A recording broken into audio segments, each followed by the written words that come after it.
with Northeast Ohio's best coverage. This is News Channel 5. We begin with a developing story from Columbus. Good evening, I'm Chris Flanagan. Danita has the night off. Governor John Kasich has granted clemency to a convicted murderer who is scheduled to die next month. Following the parole board's recommendation, the governor reduced Arthur Tyler's sentence to life in prison without parole. Tyler was convicted of murdering produce vendor Sandra Leach during a robbery in 1983. But his attorneys claim he's innocent and are now pushing for his release. Tyler's execution was scheduled for May 28th before the governor commuted his sentence, citing irregularities during his second trial. And Governor Kasich's decision comes one day after a failed lethal injection in Oklahoma.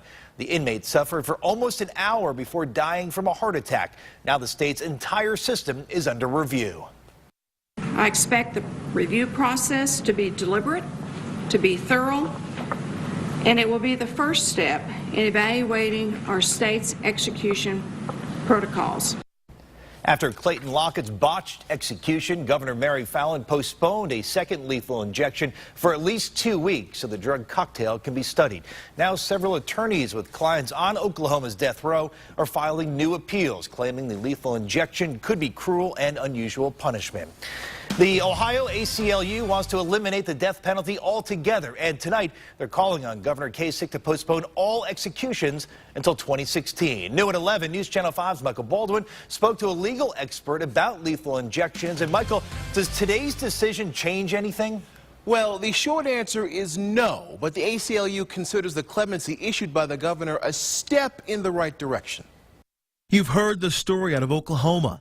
The execution was stopped because something went wrong, possibly with the drug cocktail. Now the Ohio ACLU wants the governor to place a moratorium on the death penalty here through 2015. Here's News Channel 5 legal analyst Avery Friedman. He received a request today from the ACLU to suspend all executions. Arthur Tyler was scheduled to die on May 28th by Ohio's version of that drug cocktail. But the Cuyahoga County Prosecutor's Office said if the trial were held today, they wouldn't have pursued the death penalty. The clemency board voted to spare Tyler's life, and today the governor agreed. This was basically a no-brainer. The governor's relying on the board to make the correct decision. It was a unanimous one.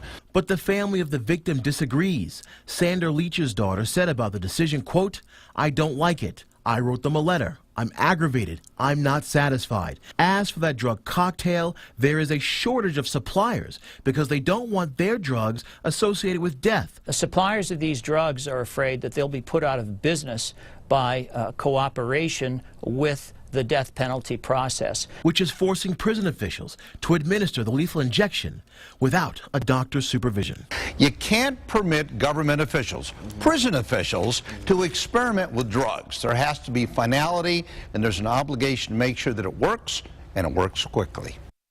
There are 9 more people scheduled to be executed this year by the state. Friedman says there is an enormous amount of pressure on the governor. He hopes the governor does the right thing. For him, that will be putting a halt to executions. Well, live on your side, I'm Michael Baldwin, News Channel 5.